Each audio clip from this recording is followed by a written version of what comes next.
Hello and welcome to MalMakes. Today we're painting a sand surfing scene from Journey. This is the full version. If you're interested in the time-lapse, you can click on the card here. Otherwise, let's get started. Journey is one of the first paintings I did on MalMakes, and while I love the scene I did, it wasn't my first choice of what I wanted to paint. This skiing section of the game was, and I really thought this part was really beautiful. When I finished it, this was the scene that I wanted to paint, but at the time I didn't think I could do it. But now I've looked at it again and I've grown as a painter, so this is the one I'm going to be doing this week. And I'm going to be starting with the sky because it's the thing furthest back. And on my palette, this is going to be my sky color. I made up an orange. I toned it down with a little bit of blue just because it was a little bit too saturated. I lightened it up with some white, and then I took a little bit of it and put it in some white here just so this wasn't pure titanium white. So I'm going to paint most of it with this sky color and then use some of this white color to kind of bring in some indication of clouds while it's still wet.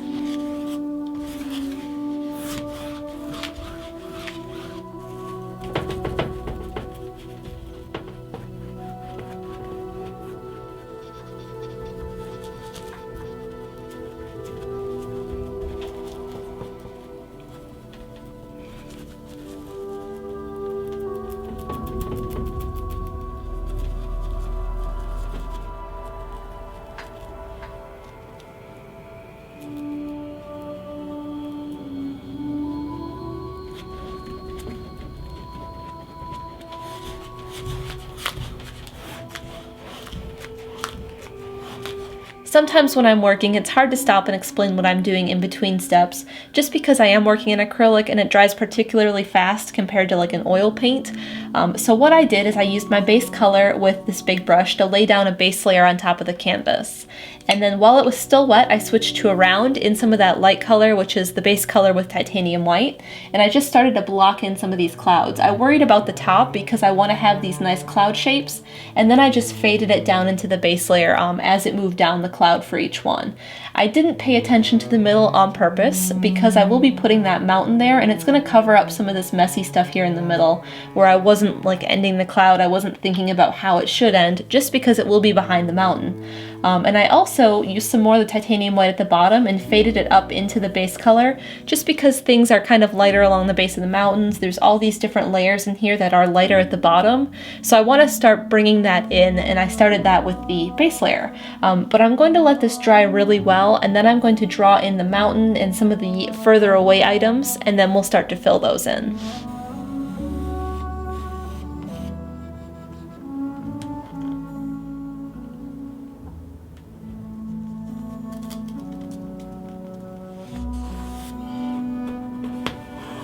I've taped off the mountain, and I found this new artist tape. It's this blue stuff, and it's supposed to curve a little bit instead of doing a straight line. So I thought I'd try it out, and I put a little bit of the frog tape outside of it just to kind of protect outside of the mountain. Now for my color, I have two base colors for this. I have this one, which I started by using some of this, a little bit of the brown, a little bit yellow, to make it a bit more of a golden brown color. I have a light version of that with titanium white as I get towards the top of the mountain. And then the main color is going to fade into this more of an orange. It's basically just this with more red as it gets further down. And then it's going to fade into a lighter version of itself to kind of give the indication of distance and mist.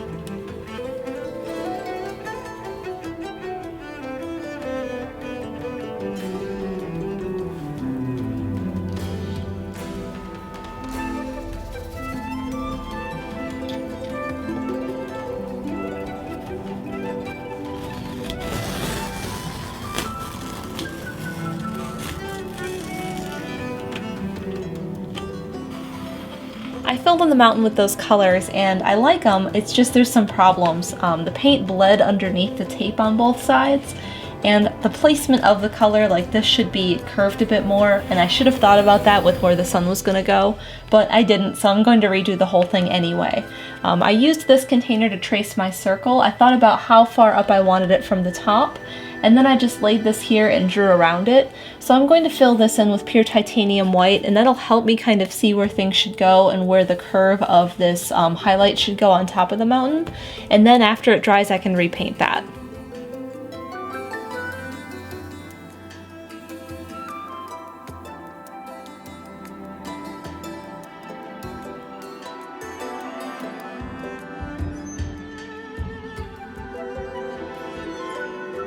I fixed the mountain, and next what I want to do is bring in some more glow for the sun, like some of the parts that come out here, and then I want to lighten up the bottom of the mountain. So I'm using zinc white because it's transparent, and I'm using fluid zinc white because it's a bit thinner than my regular paint, so it's easier to brush on. And it's going to just kind of fill in down here and hide some of the stuff from the bottom and fade it upwards, and I'm going to go across the entire canvas so it's equal with lightness down there. And then I'm also going to come up here and then just kind of go around the sun on top of the mountain and fill it out just a little bit out from the sun.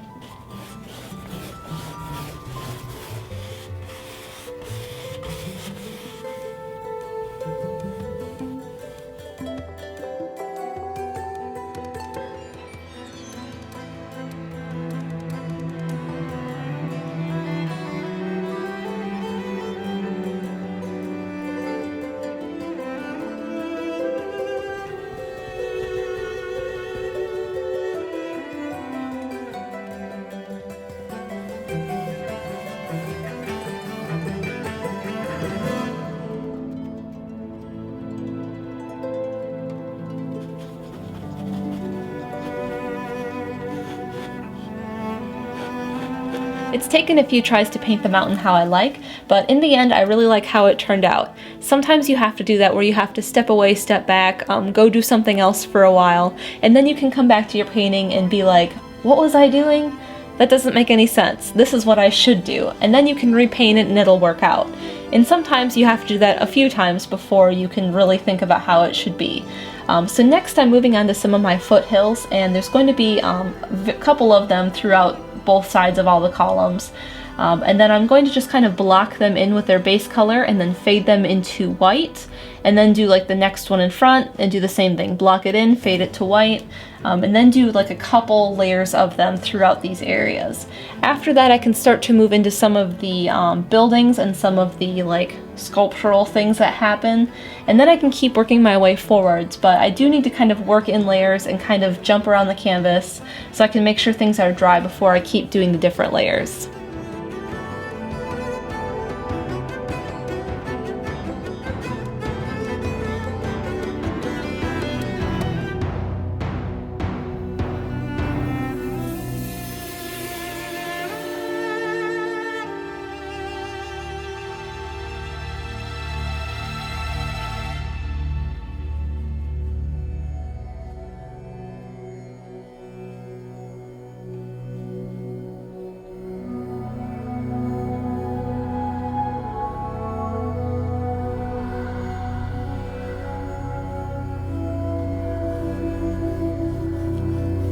I filled in some of these mountains because if they were too close in color, I didn't want them to look like they were connected. Like these two are connected, but I didn't want all of them to look connected, so I made sure the colors were very different. I'm still kind of sticking to this brown, orange, yellow color scheme, but some of them might be more brown, some of them might be more orange. Like this one's very orange and this one's very brown, so I'm kind of just staying in that same vein of color.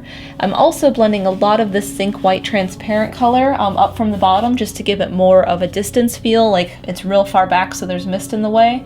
There's something funky going on here, but I know there's going to be a column right about here, so it's going to cover that up. So I'm not worried about that. The same thing over here, it's going to kind of cover this. And speaking of the columns, I think the next thing I should do is kind of figure out where they are and figure out where the base is, so I can start to like think about these openings and what's going to fit in there and where it's going to sit.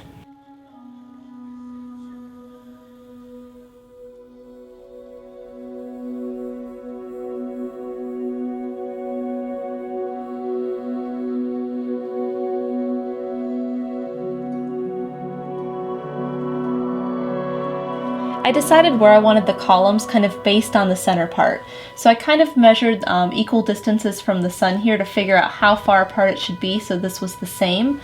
And then I started to figure out like measurements past that. And I knew this line should curve and that this one should be straight, so I started to kind of figure things out that way and to start to draw it in chalk. Now I did tape it off, and I didn't have to do that because it's not like I'm trying to protect this, because I will be painting these later, so it'll cover anything I accidentally paint on top. It's just, I think it would be easier for myself to kind of break it into manageable chunks.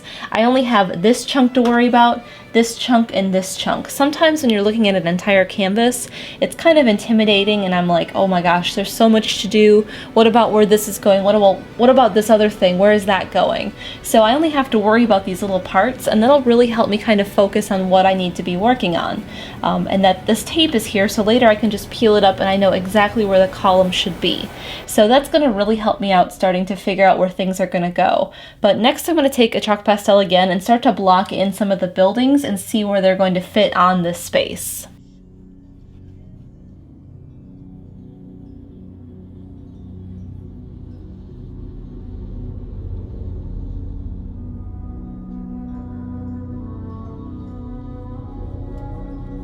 I'm moving on to the center panel next to do this building, and I needed to make sure the color for it was darker than anything around here, because if it was lighter I think it would look strange, and also things are supposed to be getting darker the closer to us they're getting. So I've mixed up this color, which is kind of burnt sienna with some orange in it, and it's going to be the base for this. And there's a lot of like negative space that goes on in this building. So I'm going to kind of use a small brush and very carefully start to fill it in. And then once I finish where all the negative space is, I'll pick up a bigger brush and do the body of it.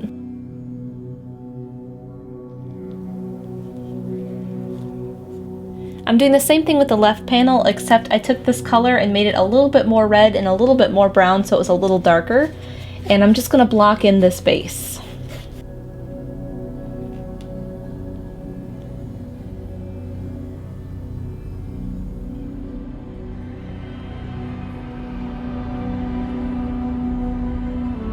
I've cleaned up a little bit here and added this piece here, just because I kind of want to put some more things here and I want it to kind of scale this way.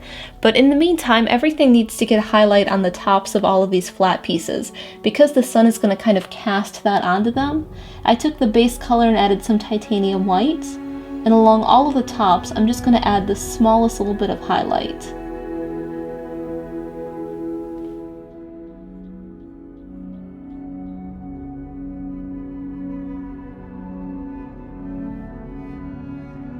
I had wanted to put some of the mist at the bottom of this back layer, but I had already done the chalk before I even thought about it. So I thought it would be easiest, instead of redrawing all of the chalk, is to fill it in with the dark brown first, then do the mist for the background, and then repaint the brown because I'll see it underneath. So I'm just taking a little bit of the zinc white and mixing in that base color that I used for this background, just because pure white is a little harsh this far into the painting. So I'm just mixing a little bit up on the palette, and then I'm going to start at the bottom and notice that it's a little bit too light. So I'll mix a little bit more of that base layer in and then just fade it up.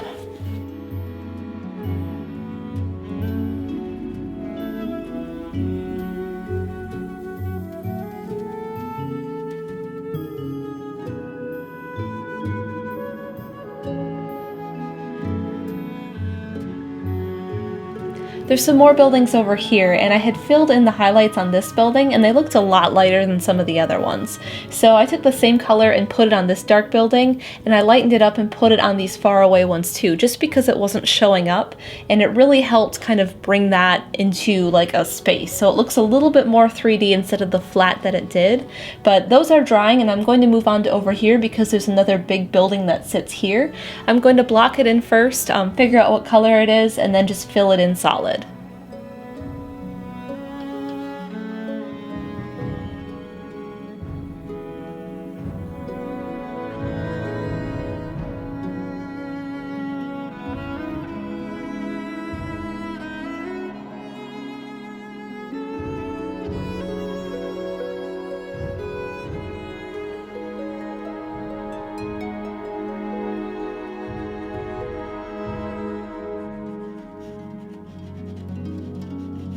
I knew this fence would be a struggle to complete, and I tried drawing it in chalk numerous times with a ruler to make sure things were straight.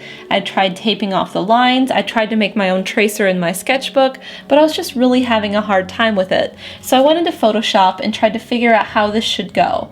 And I started by making like this box here, and I knew how tall this was, so I made that in Photoshop the same size. And then after I had this much of the pattern done, I made it a little bit bigger, and then even bigger, just in case that when I got back to the actual painting after it was printed on paper, if I wanted it even bigger or not. So I went with the middle size, and I cut out some using an X-Acto knife. And then I'm just lining it up with the last set of chalk I've drawn and making sure it stays straight in a row. And then I'm taking my chalk pastel and filling in each of these negative spaces. And the way it's going to work is once I'm done filling in this whole space with this pattern, I'm going to be painting in the negative space that's created. And what's going to happen then is once I'm done with the painting part of that, I can erase all of the other chalk, and where the chalk is will be the negative space. So like I won't be painting in these spaces here or any of these squares. I'll be painting the lines in between.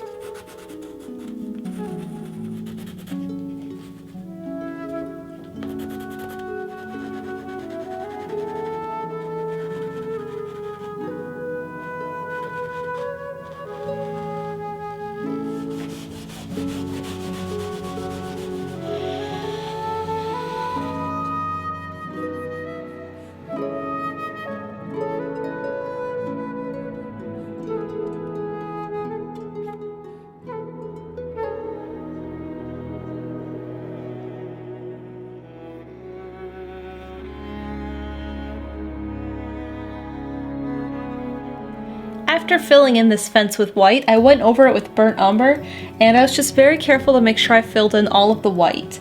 And then once it was done, I had to do 2 coats just because on top of the white you could see it through, and I did want to make sure it was darker than this background color. Next, I'm moving on to this left panel, and I have drawn myself a little bit of a mark here just so I could kind of see how tall I had wanted that to be before. So I'm going to sketch in kind of this big stone thing that's going to kind of cover a lot of this, and then I'll fill that in maybe with a mix of this color and the burnt umber just to kind of give something in between, because there's just a little bit of this fence that sits down here.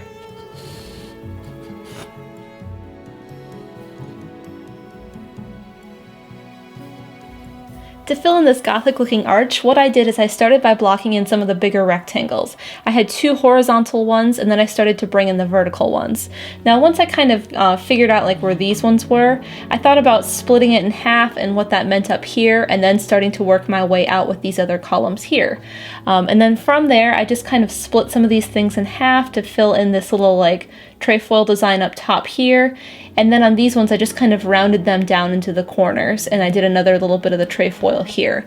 So I started with the main spots and then started to break it down and figure out where I could put detail to make it look more gothic or medieval. So once that's all set, I'm just going to go ahead and start to fill in the color that's kind of a mix between this base color and then the burnt umber.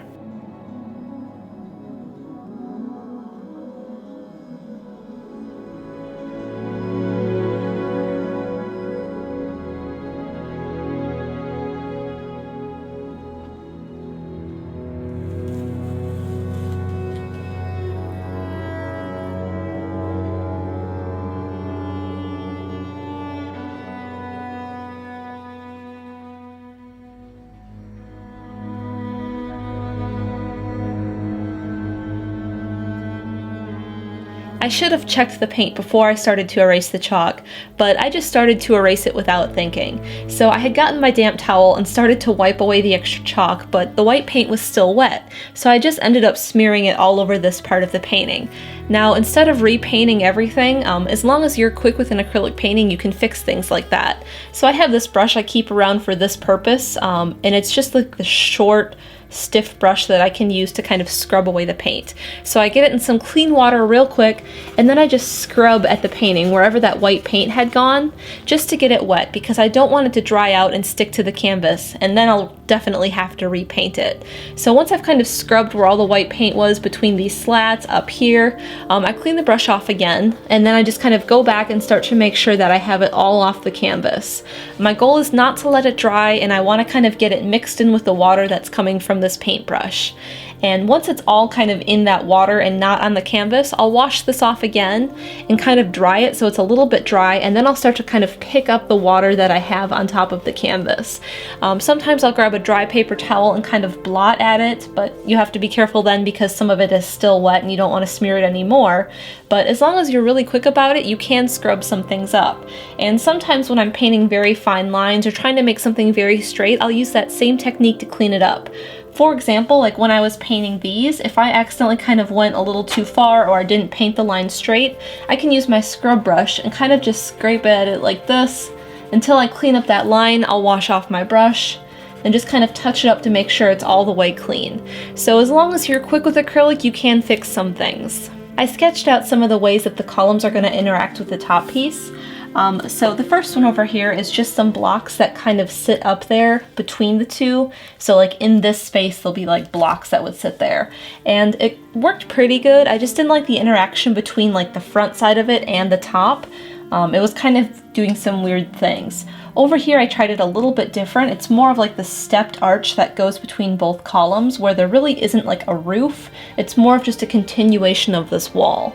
And then down here I also tried to do a little bit of a capital like around each of the columns, and it's not really going to work based on how the colors are because it's mostly in silhouette, so it's just going to look really strange. And all in all, I liked how this turned out best, so this is how I'm going to approach it. And I'm going to be taking off the tape and kind of drawing in so I can see where that arch is and where it's going, and then I can start filling in the colors.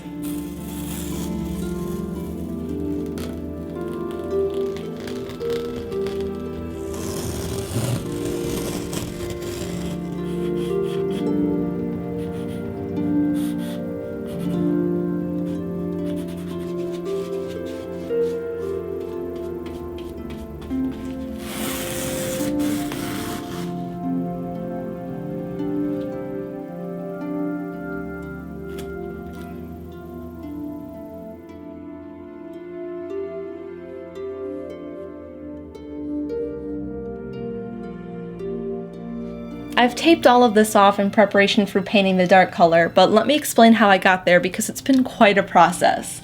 So if you remember in my sketchbook, I was talking about how I liked this arch best that I had sketched in, and I was trying to figure out the math of how big I wanted everything to be, but I guess it was just too small of a space and I was struggling with it.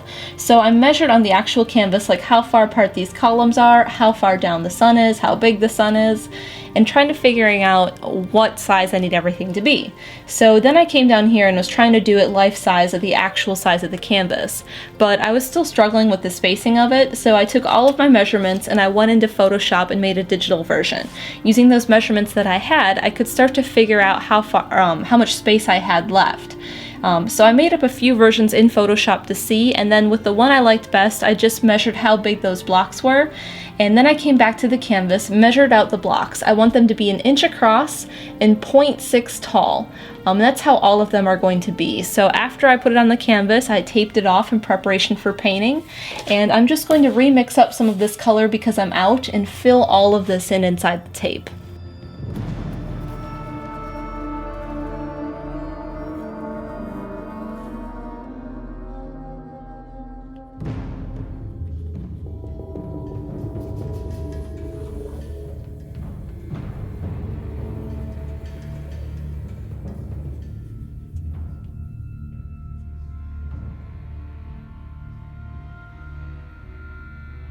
I'm starting to fill in this edge here using tape to kind of block off the inside. It's not a problem to repaint this out part, so I'm not filling in all of that for tape, just the parts up here where I'm going to repaint this color into the inside color.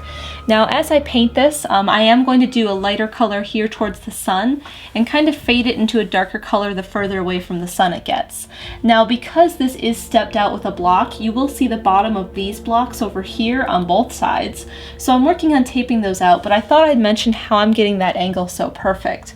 What I'm doing is I'm measuring this distance here, and this is 4 3/4 of an inch, and then I'm measuring from the inside part to make it 4 3/4 of an inch here. So once I have this measurement, I can go from the corner to that measurement to put a piece of tape down for that angle. And that's how I'm figuring that out. The rest of these are just corner to corner, so that's not too hard to figure out, but these outside ones I do definitely have to think about that angle. I primed these with a color very similar to the sky, just because if it's going to be see-through, I don't want to have to redo it and let it dry, so I figured I might as well do it right the first time. Better safe than sorry. And for painting these, like I said, I'm going to have it kind of lighter near the sun and it's going to fade darker down here, but I am going to be working in sections. Like if I do this section first, then I can take the tape off of that.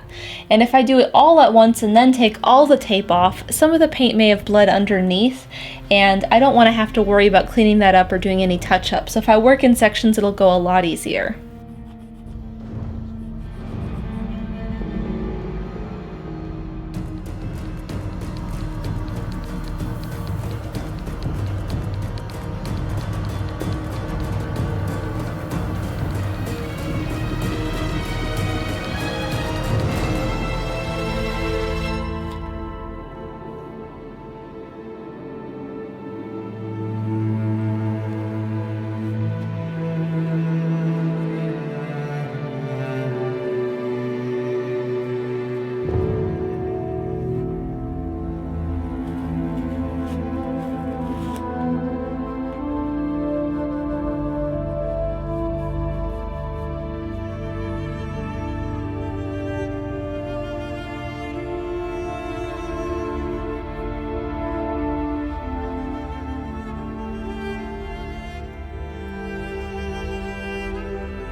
I had to do a little bit of touch-up where the tape didn't quite come together, or where I overlapped and accidentally painted too much on the other color. So I've done all the touch-up, and the other thing I'm doing is I'm doing just a little bit of a highlight on the darkest part down here. And the way I'm doing that is I'm making a glaze with the main brown I have here, and then just a little bit of glazing liquid, and then just very carefully painting it and then blending it up into the darker color. I've extended the fence to kind of run into the column on both sides, and I wasn't sure how far I wanted to take it, which is why there's some extra chalk, but I'm going to do a glaze of this darker color and just kind of bring a little bit of a shadow on it, and it's going to go opposite the sun, so they'll both point outwards like this.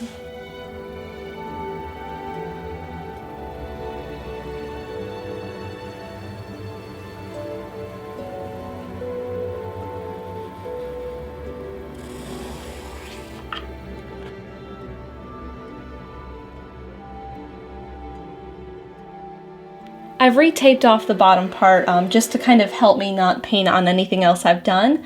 I also drew in the lines for the shadows for the columns, and then just a little bit for the highlights so I know where it should go. On my palette I have a variety of colors. I have burnt umber and burnt sienna. Burnt umber is going to be more of the shadow here behind the columns, and burnt sienna is just to kind of do a little bit of shadows on the sand so it has some texture to it. The main base is going to be this color here, which is kind of an orange, and I toned it down a little bit with some blue and lightened it with just a little bit of titanium white. This is the same thing but with more titanium white and more yellow, and this is the same thing with more yellow and more titanium white.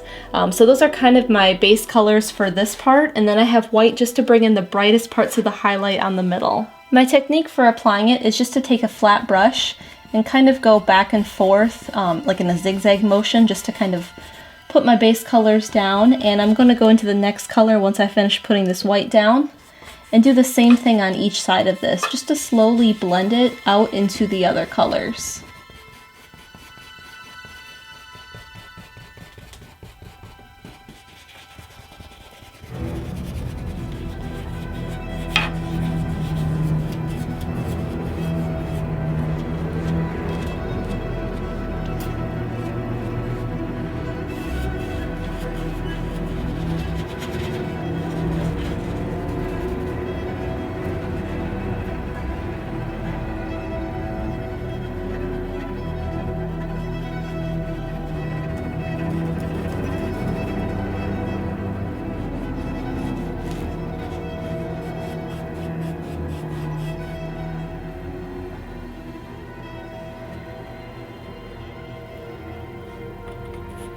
There's something I don't like about this, and I think I finally figured out it's how saturated it is.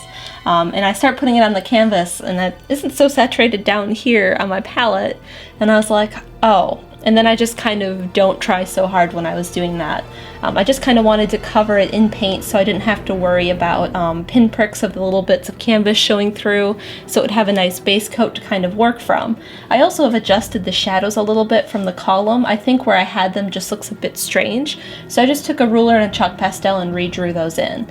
Now I pretty much like everything above the tape. This is real golden and nice and brown, and this is really orange and red. So I think that's the major problem I have with it. So I've kind of remixed a couple colors, toned down the intensity of them by adding some of the complements, adding some more burnt sienna and burnt umber, and I think I'm happy with it now. So I'm going to take some of this burnt umber and just kind of refill in these shadows right along these chalk lines so I know where they are.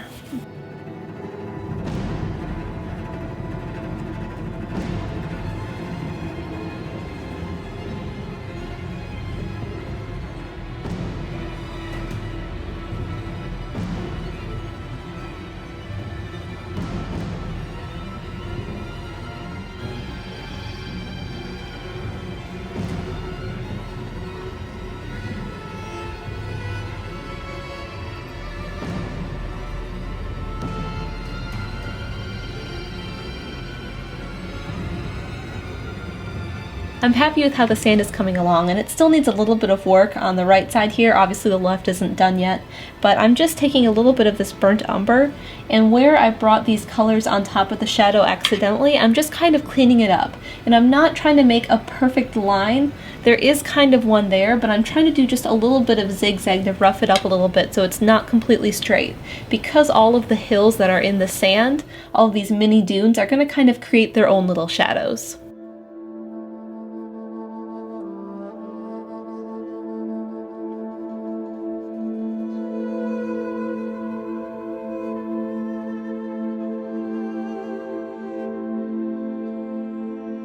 To break this down, I've repainted over that neutral color I had with this mid-tone, which is kind of a brownish orange.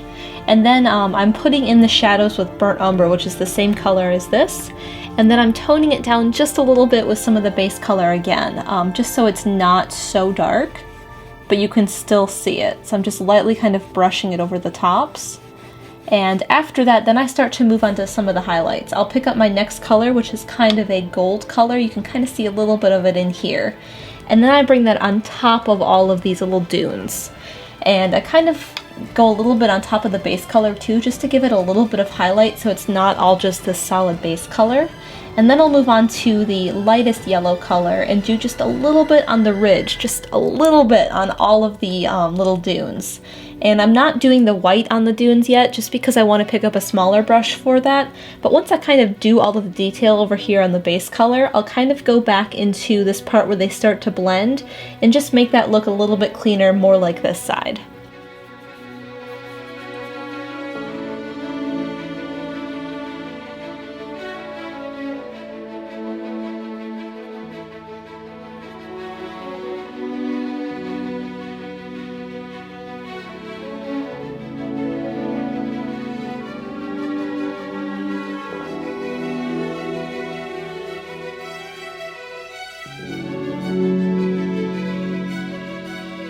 The last thing I have to do with the sand is make it look like it's glittering, and I'm doing that by taking a tiny paintbrush with a little bit of white paint and just doing small dots on the top of all of these dunes.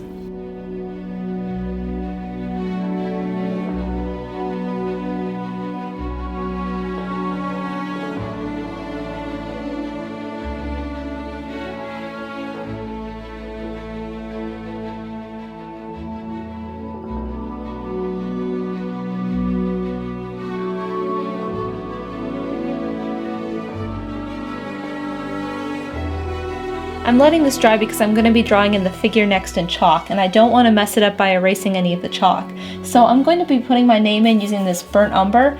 And the other thing I want to point out is something I really hate doing, and it's a reason I do things in paintings to avoid doing this. So you might notice, it might be hard to see up here, you can see a little bit of raw canvas underneath the top bar, where I didn't quite paint sky far enough for this top bar to cover it. It worked everywhere else, but not right there. So I have to fix that because it looks really strange and I'll be unhappy if I leave the painting that way. So luckily in my sketchbook, I had done a little sample of the sky color and I labeled it. And I said it's the sky color with titanium for clouds. So what I had done is I had used this as my base color and I used titanium white to fill in some of these cloud shapes. So I've been sitting here trying to fix and make the same color I had here, and you can see there's a little bit of dark around it. Those are my attempts at trying to make that same color. So what I'm going to do is I have that color now, I'm going to fix this up and just try and blend it and make it look natural.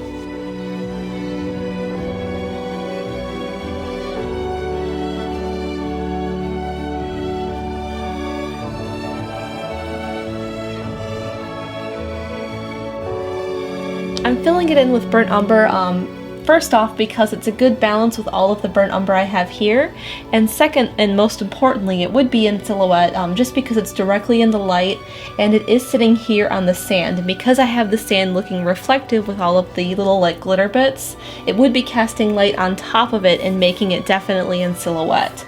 So after I have it filled in with burnt umber, I'm going to take some of my lighter sand colors and just do a few little bits of highlight on top of the scarf and maybe just a little on top of the head.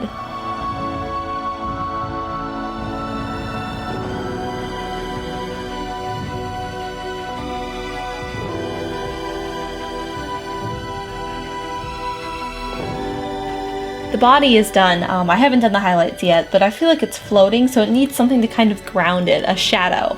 So I'm going to use some of my darker sand colors, but not the darkest ones, and just bring a little bit in here by the feet.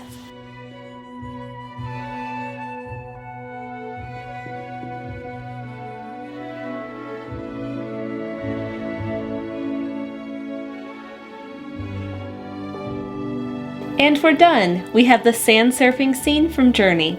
If you're interested in this piece, you could buy a poster or a phone case, or bid on this original canvas. There's links down below. Also, consider supporting me on Patreon. You can find out more at supportmal.com. Thank you so much for watching. Don't forget to subscribe so you don't miss a future episode of MalMakes, and I'll see you again here for another video game painting.